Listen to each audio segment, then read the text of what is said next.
They're off for the Bergamo plate, which is our fourth race. My Vision jumped out slowly. It's King Pompous and Bruce Almighty showing out on the early part of the race. A break of 3 lengths behind is Lex Luthor. Memorable Time is next on the outside as Rhapsody in Green settled to run, and 6th spot at the stage as Stellar Gold and My Vision brings up the rear. Heading down the back stretch is Bruce Almighty. Calling the shots is ahead by 3 lengths. King Pompous is racing second. Rhapsody in Green is in close attendance. Lex Luthor comes in next, a break of 2 lengths behind as Memorable Time. Stellar Gold is next, and My Vision is the back marker as they're galloping towards the 1000.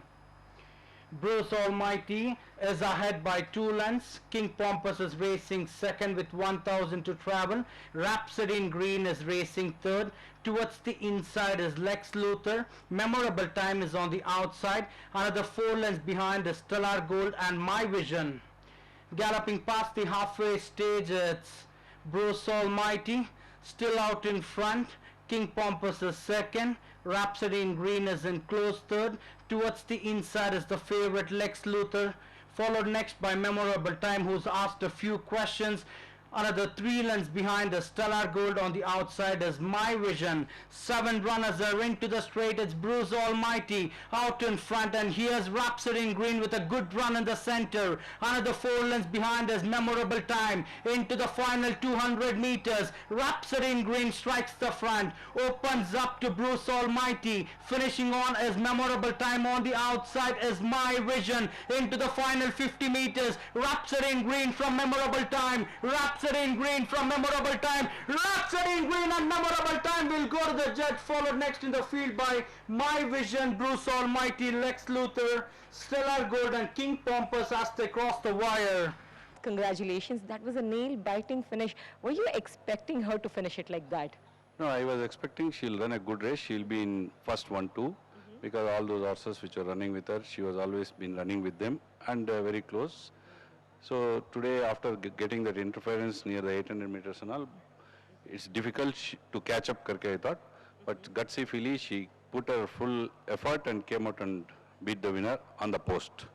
That's great. So now, considering her previous 2 outings in this season, do you think distance today played a big role, or did you make any other changes?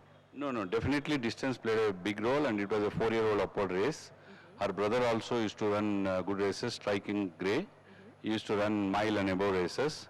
So whereas she is a light frame filly, but still because of the distance she came out and won today by shot. That's really great. Thank you so much for talking to us. Congratulations again.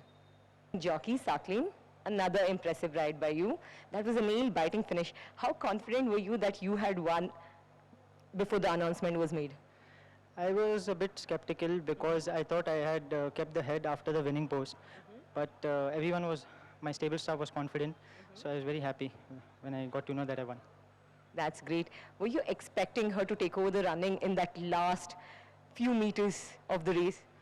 Yeah, because her last run itself, she had run a mile and she was finishing on.